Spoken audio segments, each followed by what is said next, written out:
Hello everyone, welcome to study Chakra. तो बच्चों, इस वीडियो में हम बात करेंगे एंगल ऑफ कांटेक्ट के बारे में। एंगल ऑफ कांटेक्ट की बात तब की जाती है जब आपका एक लिक्विड किसी सॉलिड के कांटेक्ट में हो।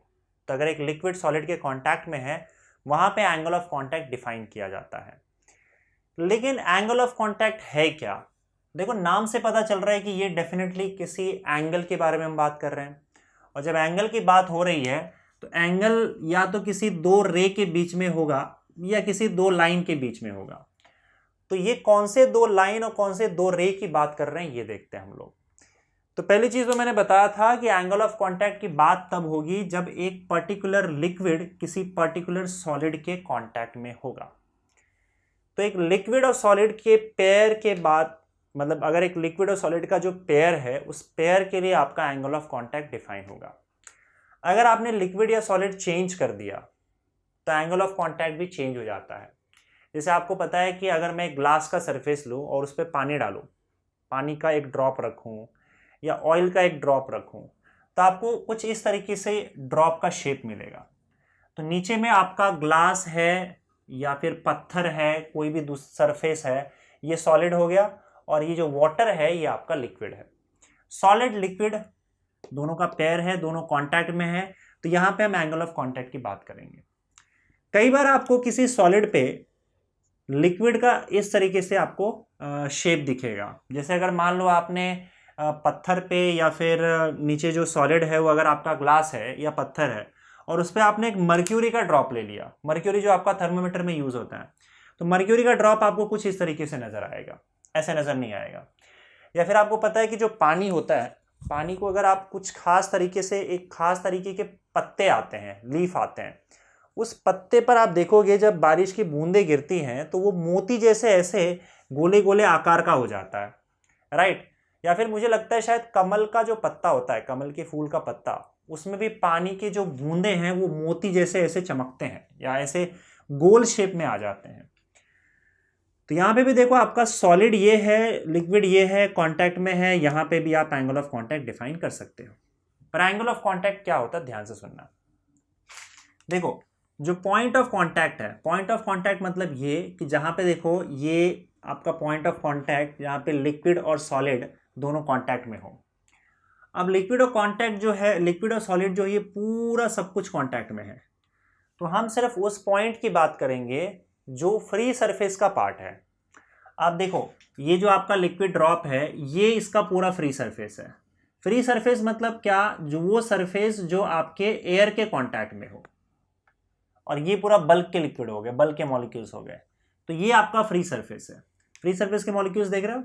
देखो, आपका लिक्विड का ड्रॉप कुछ ऐसे होता है, तो ये जो पूरा का पूरा ऊपर का सरफेस है ये आपका फ्री सरफेस है एयर के कांटेक्ट में। और फ्री सरफेस का सबसे निचला हिस्सा जो होता है वो आपके कांटेक्ट में है, सॉलिड के कांटेक्ट में है।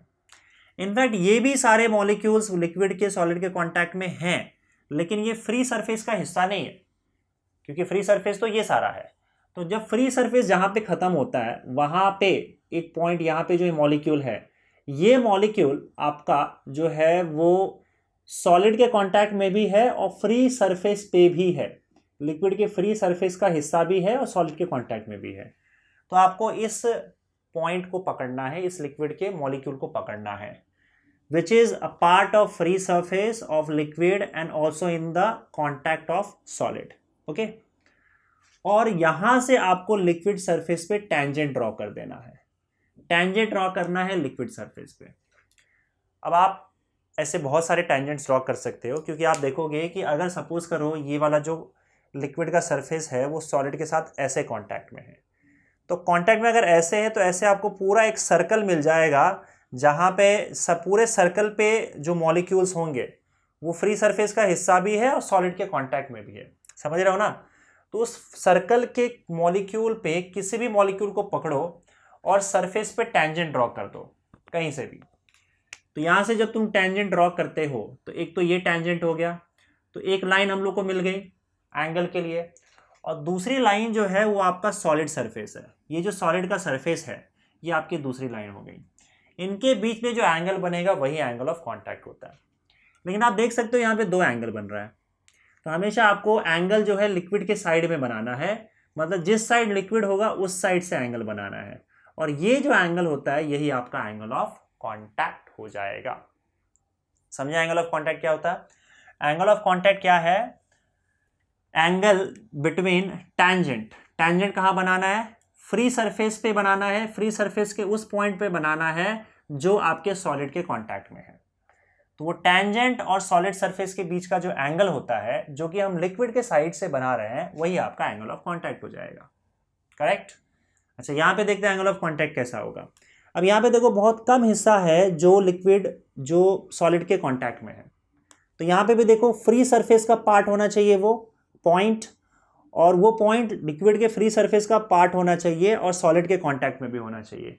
तो आपको यहाँ पे पॉइंट दिखेगा, और यहाँ से फ्री सरफेस पे आप टेंजेंट ड्रॉ कर दो।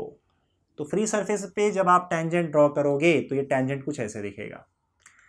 टेंजेंट और सॉलिड सरफेस के बीच में जो एंगल बनेगा वही आपका एंगल ऑफ कांटेक्ट होगा, पर एंगल हमेशा लिक्विड के साइड से बनाना है, इनसाइड द लिक्विड। तो एंगल ऑफ कांटेक्ट आपका इस बार ये होगा। इस केस में आप देखोगे तो आपका एंगल ऑफ कांटेक्ट जो है वो एक्यूट एंगल है, because it is less than 90 degree.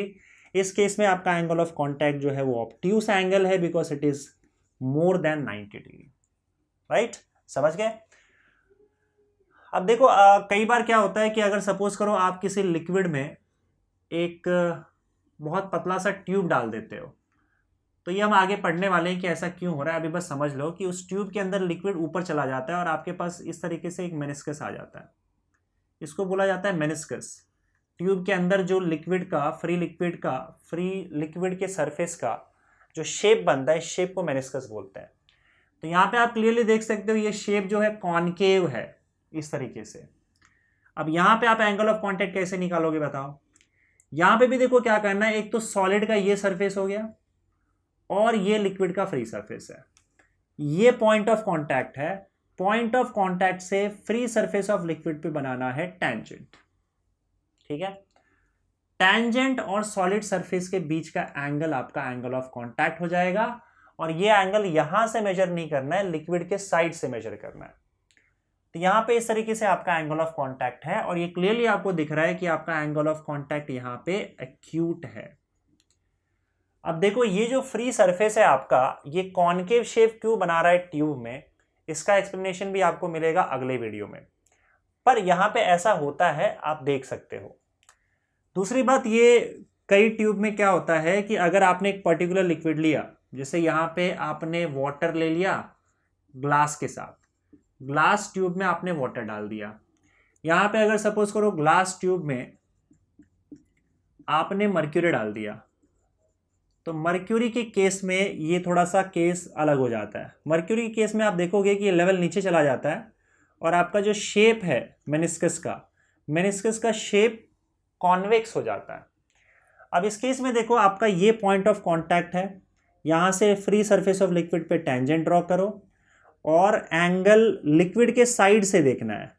तो यहाँ पे क्लियरली दिख रहा है कि आपका जो एंगल है वो एंगल ऑफ कांटेक्ट वो ऑब्ट्यूस है, because it is greater than 90 degree.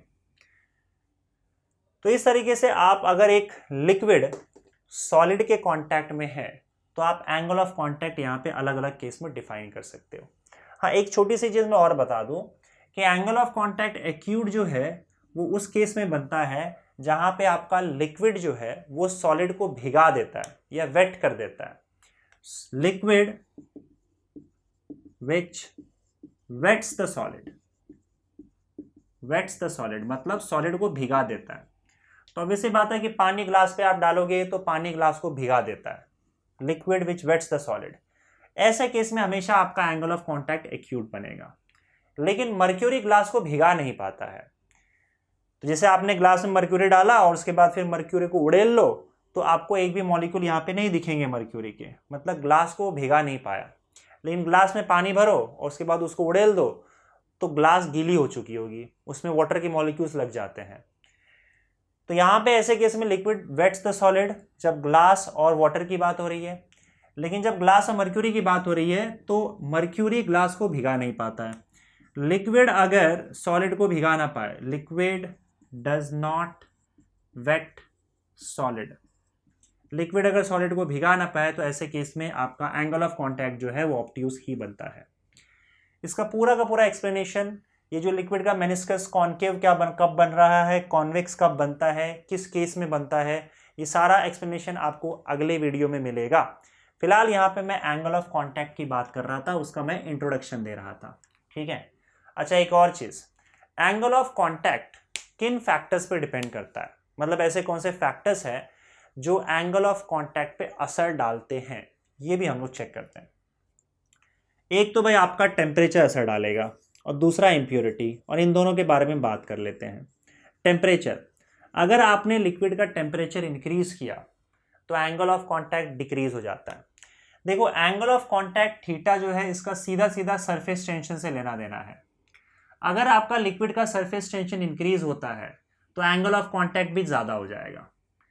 अगर सरफेस टेंशन कम होता है, जितना कम सरफेस टेंशन है उतना ही एंगल ऑफ कॉन्टैक्ट कम होगा, जितना ज़्यादा सरफेस टेंशन है लिक्विड का उतना ही ज़्यादा एंगल ऑफ कॉन्टैक्ट होगा। तो एक तो ये फैक्टर आपको कंसिडर करके चलना है। अब देखो, हम जानते हैं कि अगर आप टेम्परेचर इंक्रीज करते हो तो टेम्परेचर इंक्रीज करने से आपका जो सरफेस टेंशन है वो कम हो जाता है। सरफेस टेंशन का अगर कम होगा तो एंगल ऑफ कॉन्टैक्ट भी डाउन हो जाएगा, एंगल ऑफ कॉन्टैक्ट भी कम हो जाएगा। तो जितना गर्म लिक्विड होगा उतना ही कम एंगल ऑफ कॉन्टैक्ट होगा। ये आप चेक भी कर सकते हो। एक ग्लास लो, उस पर एक ठंडा पानी का बूंद डालो और एक गर्म पानी की बूंद डालो, तो आप देखोगे कि गर्म पानी की बूंद ज़्यादा फ्लैट हो जाएगा, वो इस तरीके से हो जाएगा।